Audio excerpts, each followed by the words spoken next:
Hi there. Well, as you can see, today's lesson is called Marvellous Mountains, and it is just an introduction to the work on mountains that we're going to be covering over the next couple of weeks. So we're going to learn about what a mountain is.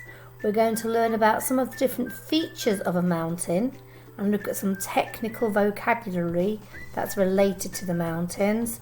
And then we're just going to have a look at some of the different places around the world where you might find some really fascinating mountain ranges.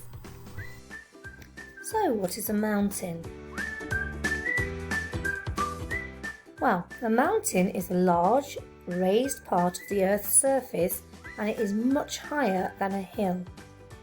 Now, if you think of the Earth as being spherical in shape and being made of rocky layers, the outer solid layer is like the Earth's surface, and that is also known as the Earth's crust.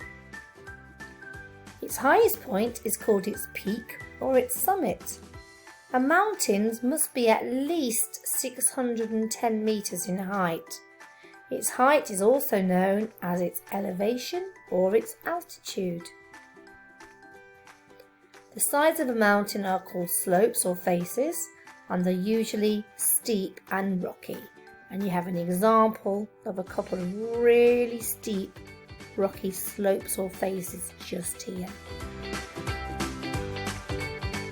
Now, the very bottom of a mountain is called its base, and it's where it meets flat or gently sloping land, as you can see just here.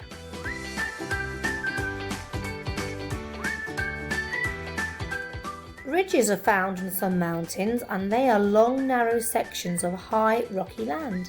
Okay, like this here. And they generally connect one mountain to another.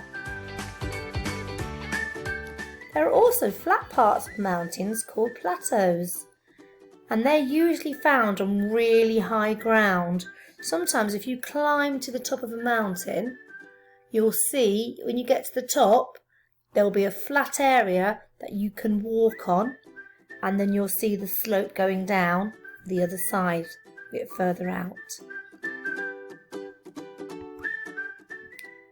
Now, a valley is an area of low land between mountains. Here it is.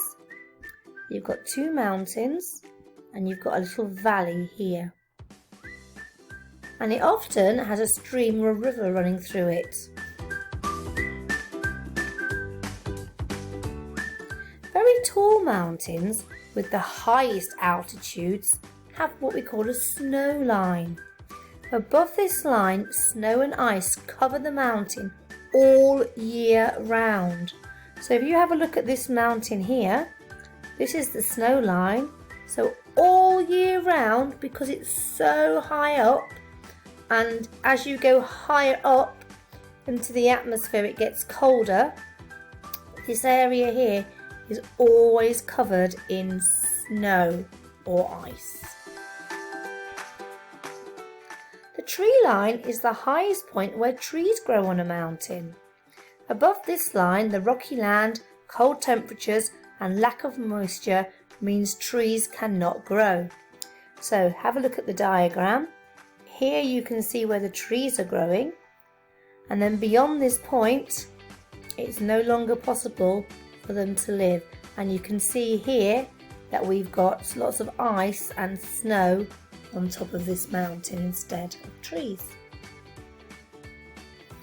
Now, mountains have characteristic features, but they're not all the same.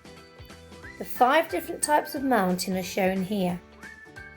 Each type is different in appearance and in the way it is formed. So this one is called a dome because it has a little dome shape there. This one is called a fault block.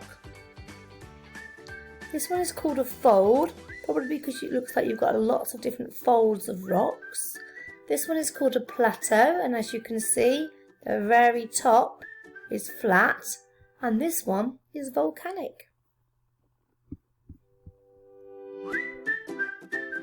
Mountains are often, but not always, found in groups called ranges.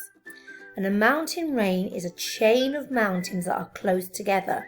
They are usually arranged in a line connected by ridges, and in our lessons we'll be learning much more about lots of famous mountains.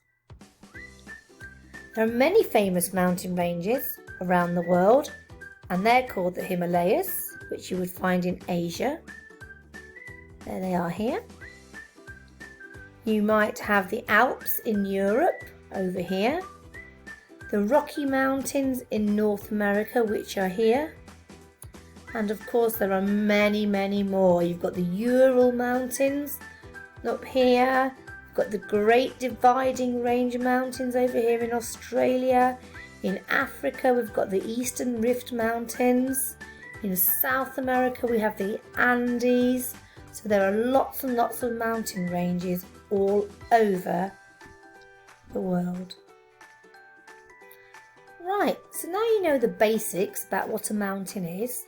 I want you to go over to our webpage, and there will be an activity sheet for you to answer about mountains, and all of the information you need will be on this little presentation I've given you. So go back, look at the presentation to help you answer the questions. Good luck, bye.